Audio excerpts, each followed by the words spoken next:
Welcome to Let's Know Buffalo, episode 8. Myself, Kevin McMullen, here with Joe Sorrentino, my co-host. And today our guest is Matt Parrino from Syracuse.com. What's up, buddy? How you doing? I appreciate being here. We go way back. Way back. You left Buffalo for a little while. You came back. I might have helped you buy a house. Yes, and maybe Stay in the away, process, Joe. Stay away, Joe. buying another house here in the next year. So stay tuned. So again, I think you got a great story. You left Buffalo, you came back, you went to college here, you worked your way up through the ranks, and now you're working technically like with the Bills, right? Yeah. I cover the Bills. I'm a full-time Bills beat reporter for Syracuse.com. I wear a lot of different hats in that world. The day-to-day is obviously the priority is as a writer. I'm on social media, obviously Twitter, Facebook, all that kind of stuff. My podcast is really what is put me on the map, if you will, in the market. And a lot of that came from my UFC days. I mean, I was watching guys like Joe Rogan and Ariel Helwani who really revolutionized the space in that area, video podcasting especially. Mm-hmm. So when I was coming back here, I saw there was a huge void. Like nobody was doing it that way. There were some really good audio podcasts, some fan blogs were starting to get into video, but nobody was in the building and doing it that way. And so I was like, that's where I could fit in. Whenever you go and do something new, you're always trying to find a way, like, how can I stand out? How can I bring something new to this space? Right. And so that's what I really leaned into. And now it's come along so far that obviously the live show every week is really popular, but then we also do every month a live in-person show at Wingnuts, where they're a partner of ours. Yep. And we got fans coming in. I've met people from Iceland, Brazil. Wow. Who else is coming in? Some people from Asia for one show. Are you guys still doing it at Froth? Yes. Yeah. So big news. I will break some news. Here we go. The new Amherst location inside the old Santora's is going to be open in the next couple of days. Our first show there is December 30th. That's amazing. And we are so pumped. That's my home base. It's right across the street from UB, right around the block from my parents' house. You know what? I stopped there like a month and a half ago looking to get wings, and they weren't open yet. No. Some permit issues or whatnot. Yeah. But that's super exciting. Cool. I will tell you though that my wife hates your guts, and I say that playfully. I understand. I say that playfully, and she really hates my guts because after the Bills game on Sunday, I listen to the post game show, right, and then when I go to bed, I flip over my phone on the end table and I listen to your podcast. When I watch the video and get all the information from there as I go to sleep. And she's so annoyed with TV, phone in bed, like what? So I'm like, I got it all over the light all the way down, the volume all the way down, laying in bed, listening to, after every Sunday, every game, right? Every Bills game, getting that extra info. So that's a great story because when I meet fans that come out to our live shows, they usually bring their significant other and they're so pumped because they listen to the show every week. But it's funny, like I almost feel like I have more of a connection with their significant other because they're like, gosh, I hear your voice all the time and I'm so sick of it. She hates TV. Well, again, going to bed. Like she goes to bed earlier, she gets up earlier. So when I come crawling in, I'm propping up the phone or turning on the TV, and I wake her up, and she's like, I have to get up at 5:30, and I'm like, I don't. I'm sorry, honey, I love you. Well, take us back to your journalism journey. Mm-hmm. How did you always want to go into that field? That probably started a little bit after I dropped out of high school. You dropped out of high school? Yeah. So Kevin and I were at Amherst together. My second year there, about halfway through, my dad was like, we're moving to Texas. And so I'm like, okay, cool. So I left at halfway through our sophomore year, was there for 5 months, loved it, right? Like I was in a play out there, started to really get into music, singing. Even dancing. I was in the show choir there. It was kind of weird. It was I always did that kind of stuff when I was younger. You got the hair to be a rock star. I mean, not the voice. Okay.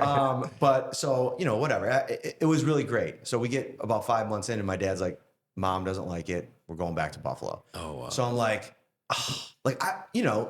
Amherst was a big school. Sure. And I never really found my place in it because I grew up in going to private school. So my 6th grade class had 7 kids in it, including me. Wow. And so then I went to a private school, St. John's, where most of the kids were going to St. Joe's and Canisius.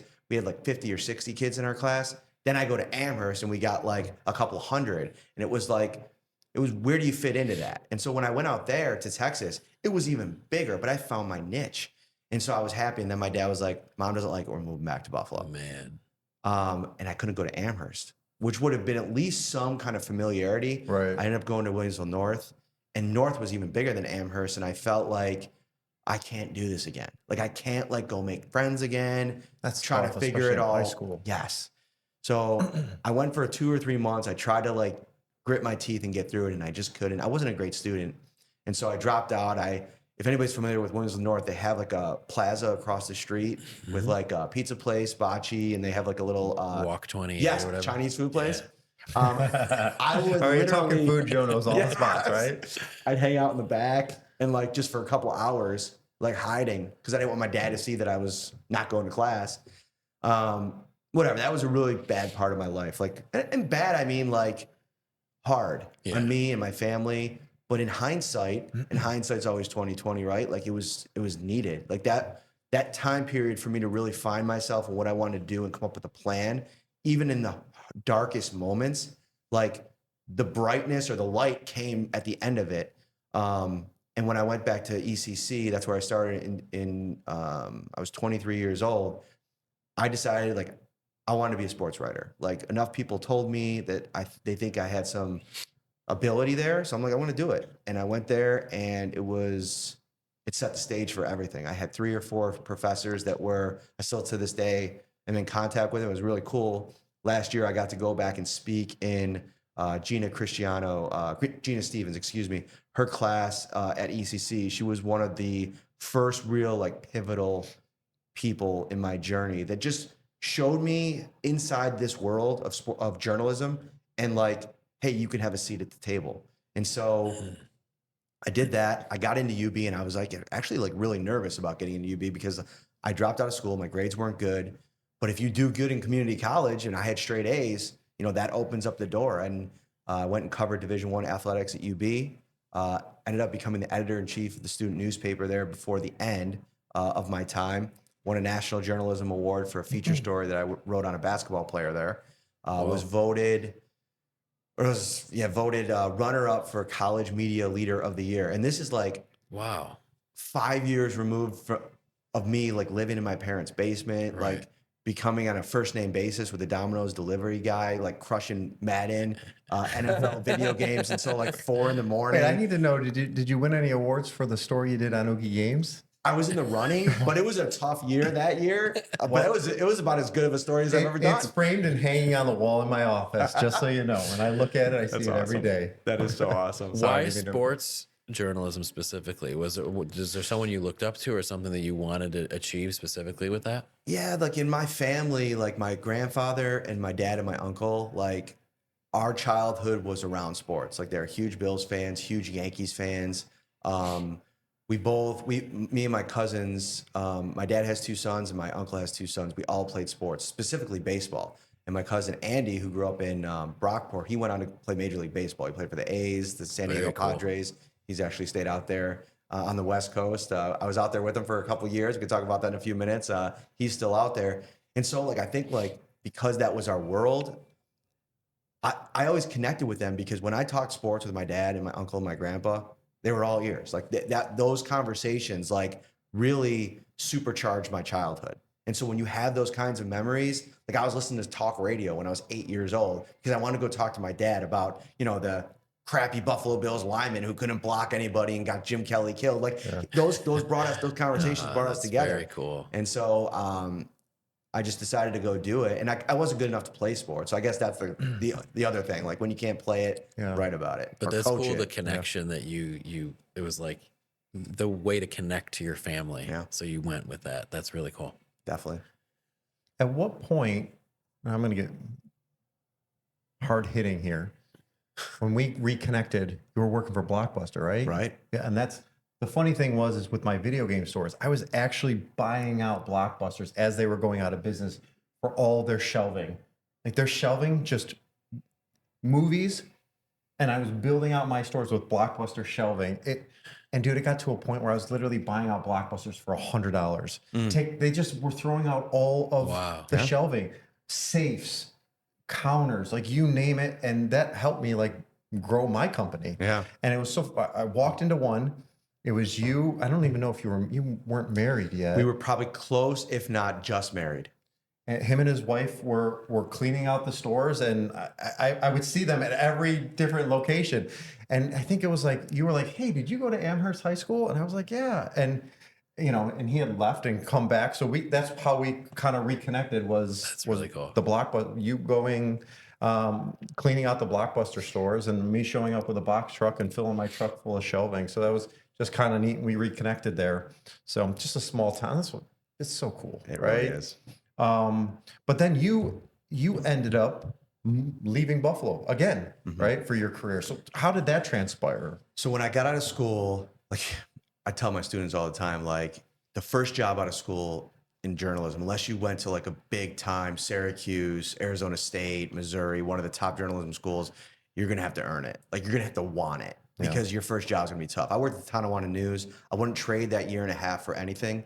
I got to cover 6 high schools, write about sports, write about a lot of different things, but it was hard. I was making like $9 an hour at that time, working Friday and Saturday nights every week. And I was like, I got to get out of here. Like this is not what I did all this work to this point to do. And, I was applying for jobs, like out of market, but like I didn't have enough experience. Like to get into the NBA or the NFL covering a team, you really got to do something that stands out, right? Like you have to somehow, cover high schools and win an award or cover something big. And it just, no offense to Tonawanda or NT, it wasn't big. And there wasn't a lot happening. Does it even there. exist anymore? No, it went out of business. Sure. I mean, a lot of that print stuff did, right? Like, Yeah. The Niagara Gazette still does, which is cool. It's a great paper. Lockport paper does as well. But Tonawanda News was just so small. Sure. So anyway, I saw a posting for a job and it said web editor, web producer on the listing. And I was like, I don't even know what a web producer is.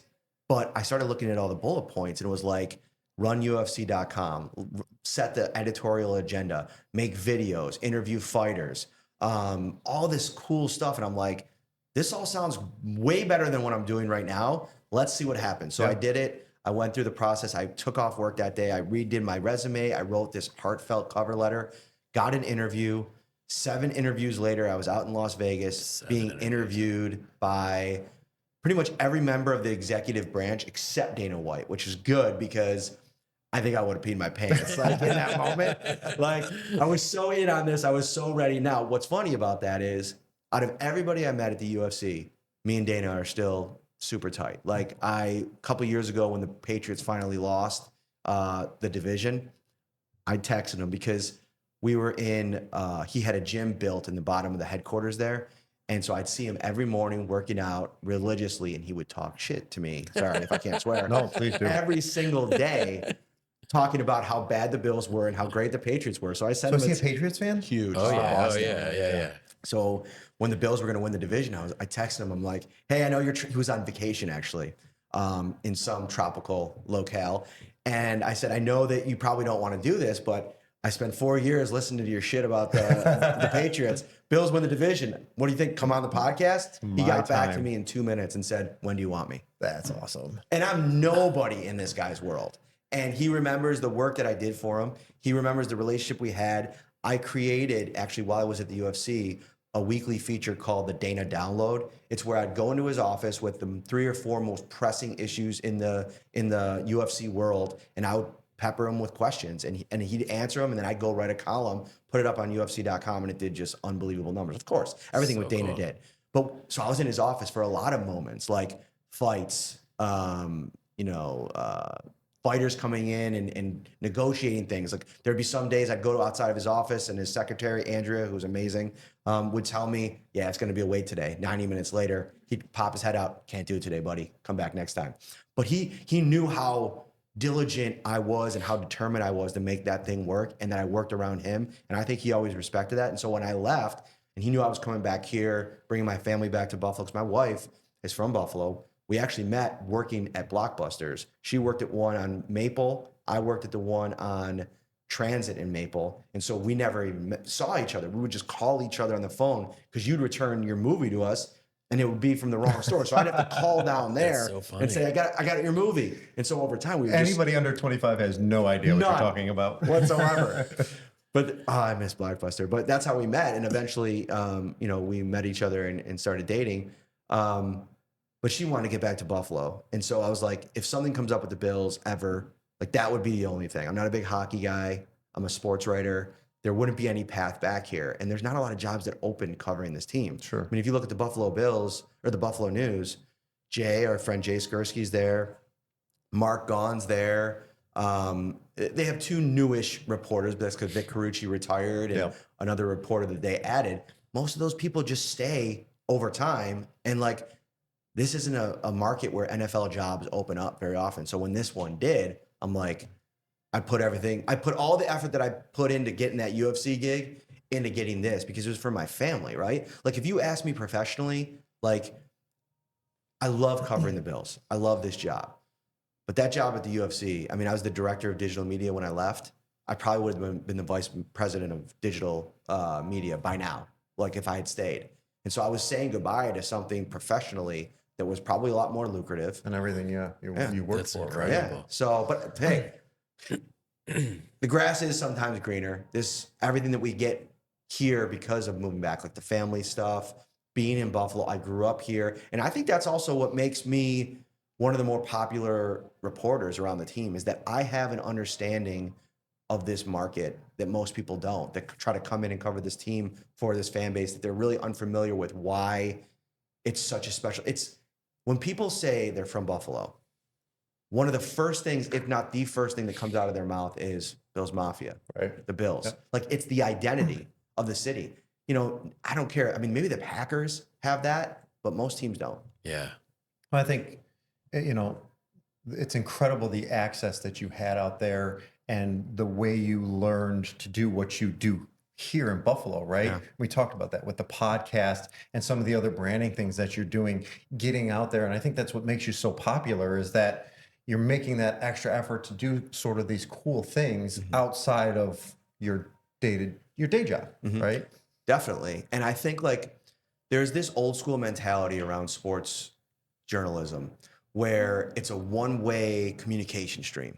It is the writer coming up with the idea for a story, doing the interviews, writing the piece, and sending it out into the universe and saying, I'm done.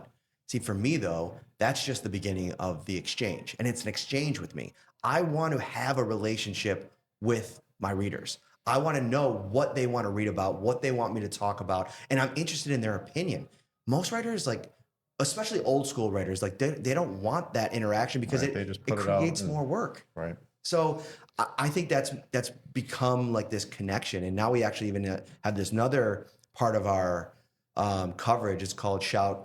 That's our podcast, but it's the Shout Bills Insider text line. So I have, I think, almost 350 people that subscribe to be insiders that have a text access to me and Ryan Talbot, my partner on the podcast.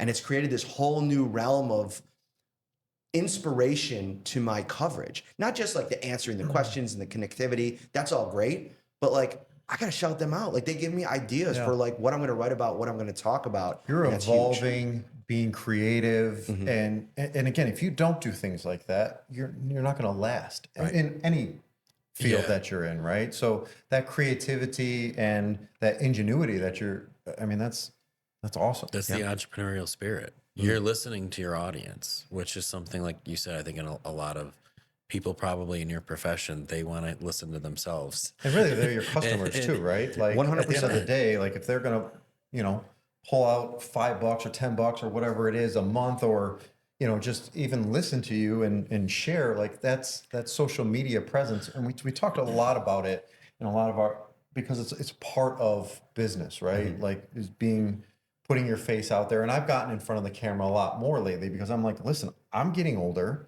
I'm in sales. If I don't continue to get creative and grow my brand, this young 25-year-old, like I'm going to be the old fuddy-duddy if I'm not already, right? Like they're coming in and they're taking my business. Yeah.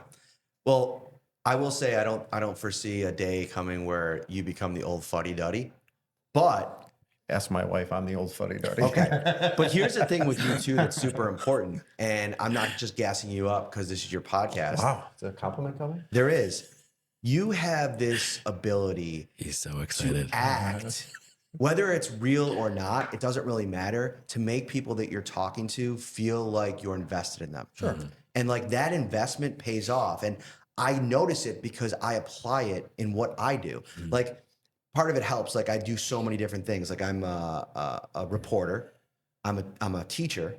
I teach at UB. And then I'm also a Little League baseball coach for my 9-year-old son.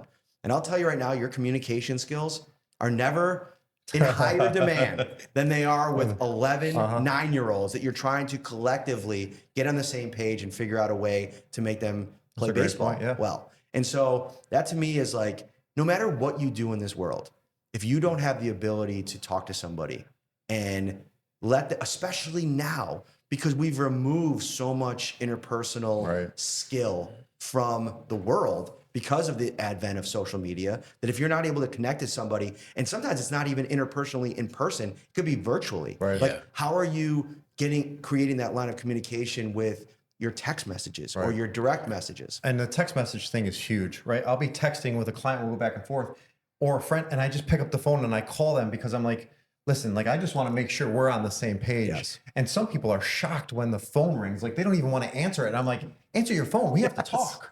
Like I can't do this over text. I want the tone to come across appropriately, and I want to make sure that we're on the same page. And for me, just explaining it over the phone, like especially with the younger generation, man, they don't even want to talk on the phone. And I get it. There's plenty of days where it's like, why are you calling me? Right? Like we can do this via text, you know?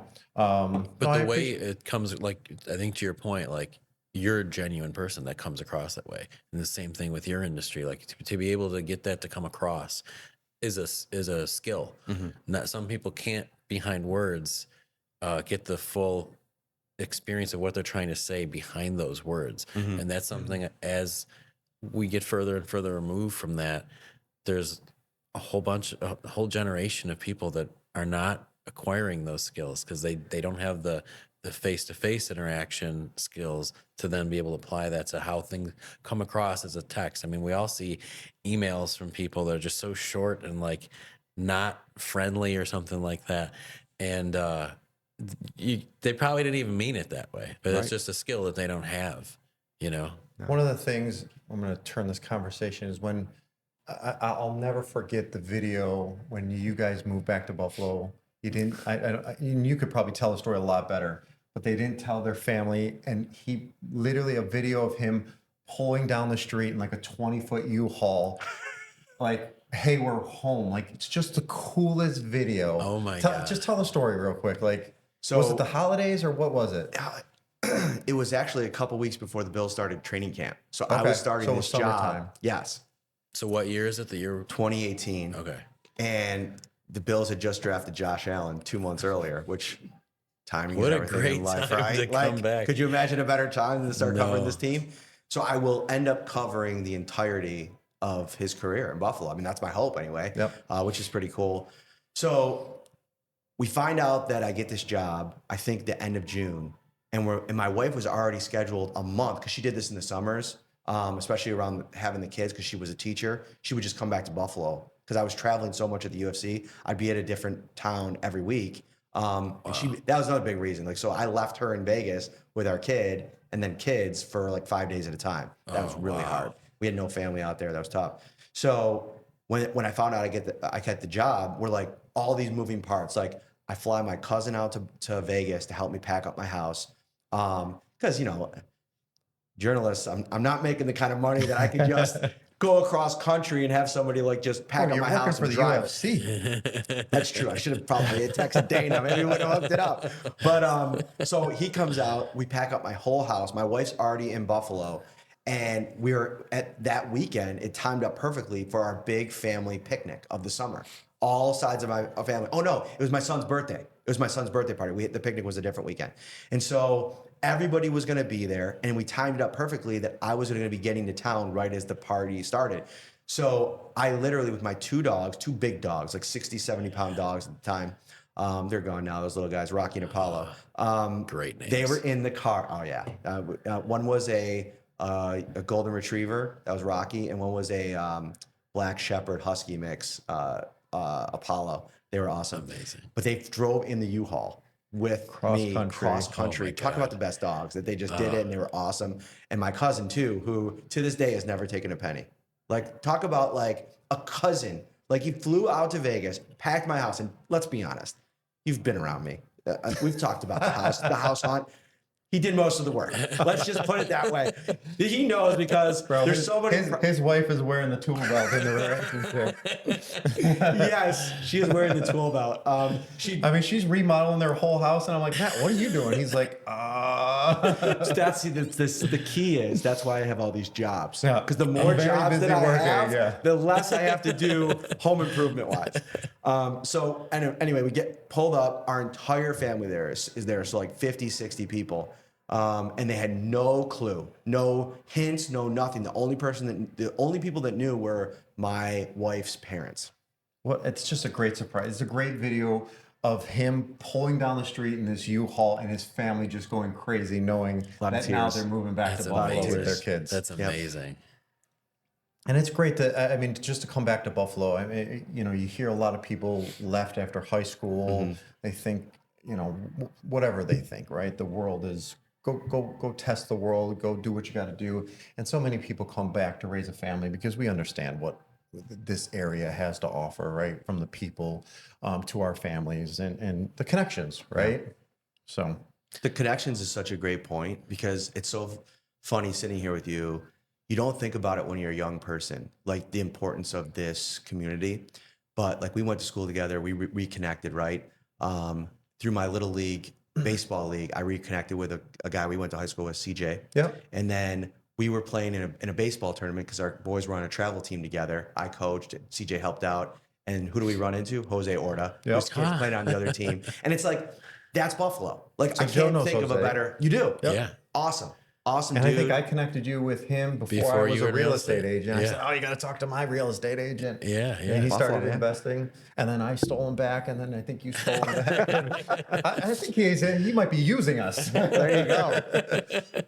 No, and that's super cool, and that's what I love about Buffalo. You will never ever. Did you have any find- community like that when you were living in Vegas? Did it feel like that at all? No, probably it a lot of wasn't like that. transplants, right? Yeah, Nobody's a lot of from Vegas. transplants. So you linked onto the people that like you felt like were nice and try to create some version of a community, but there was no history there. And like, you're gonna have that wherever you move, and you're gonna try to create your own little piece of history. But there's so many experiences here. I mean, you go into the grocery store and you're bound to run into somebody that you live down the street from, or you did something in some part of your life with. And it's like, you see these people all the time. I ran into, Brad Ryder. Yep. Yeah, I ran into him the other day. He was actually instrumental in building my confidence in what I do now in the podcast. I used to sell his games in my store. Yes. Yeah. Yes.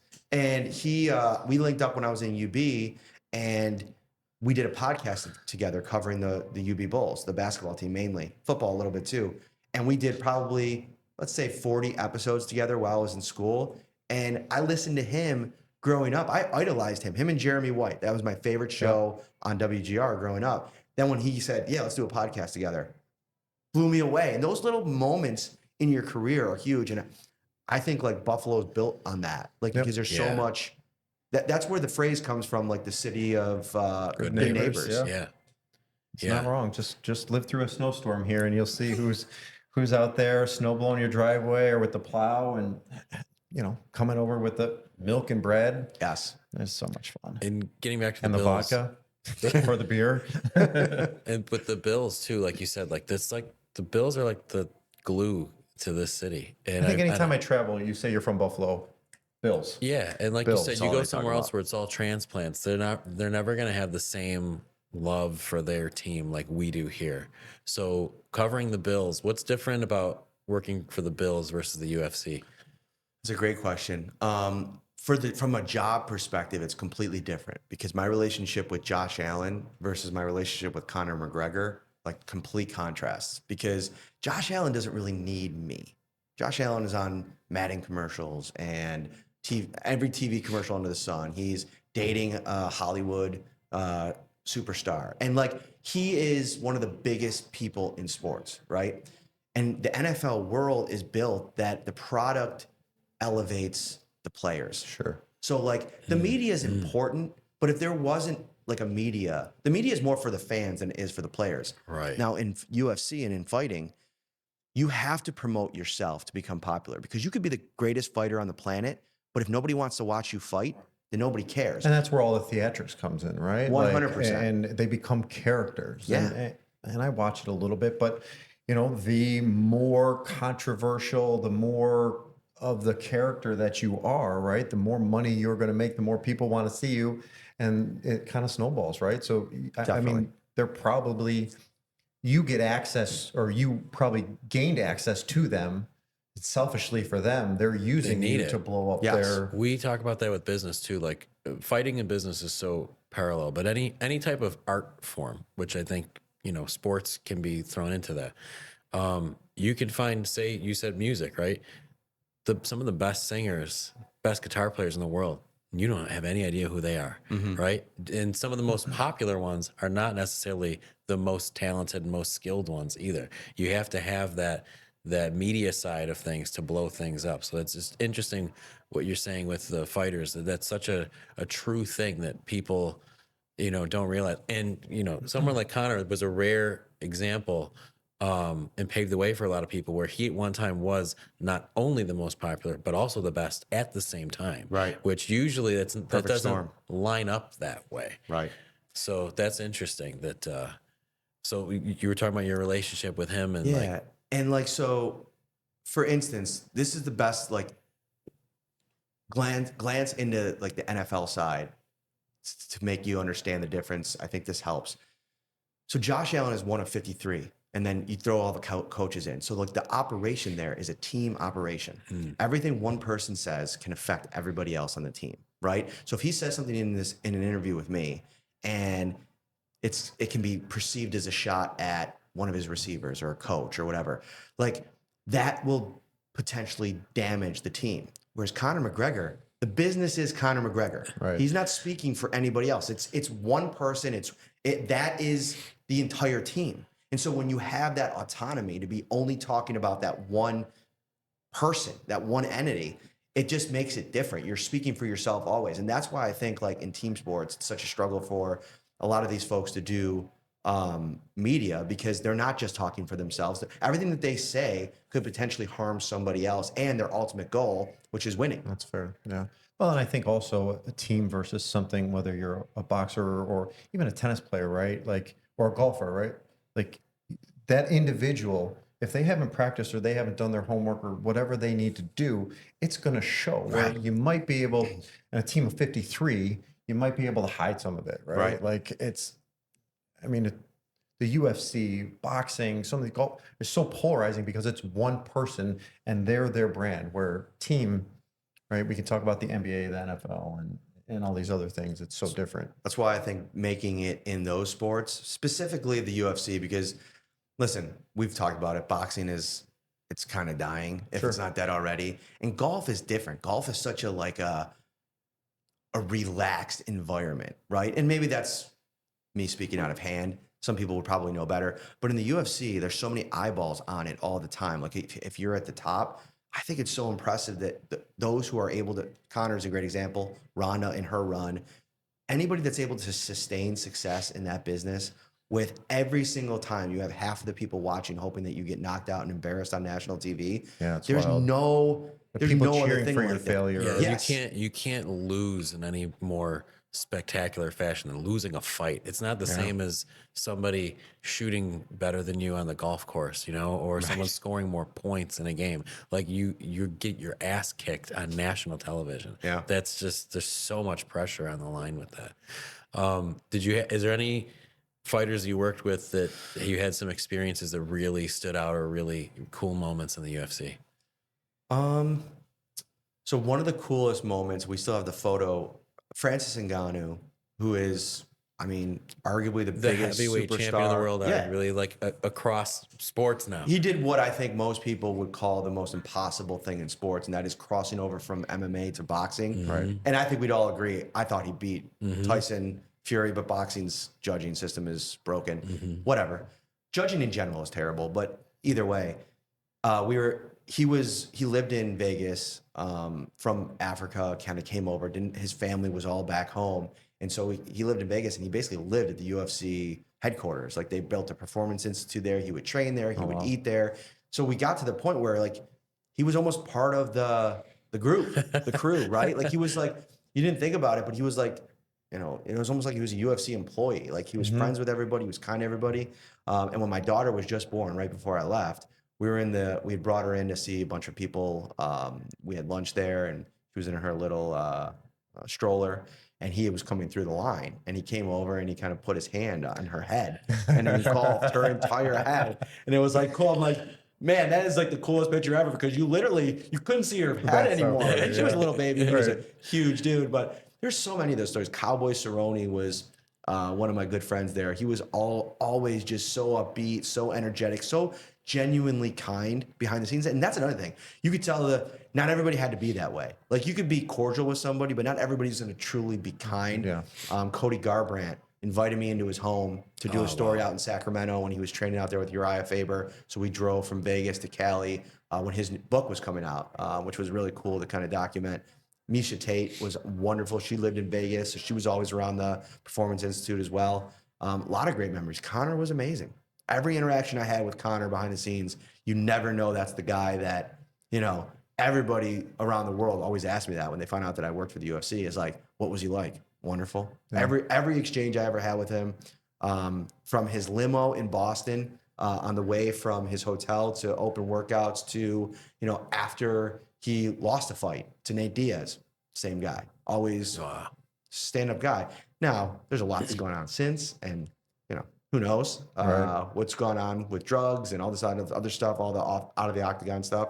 But as a person, he always kind of held up for me. And what about on the Bills side of thing? Anything that stands out with how any players like treated you in a really cool way or anything like that? Yeah, I have people that I'd consider friends. Lorenzo Alexander, who I met and covered in 18 and 19 before he retired.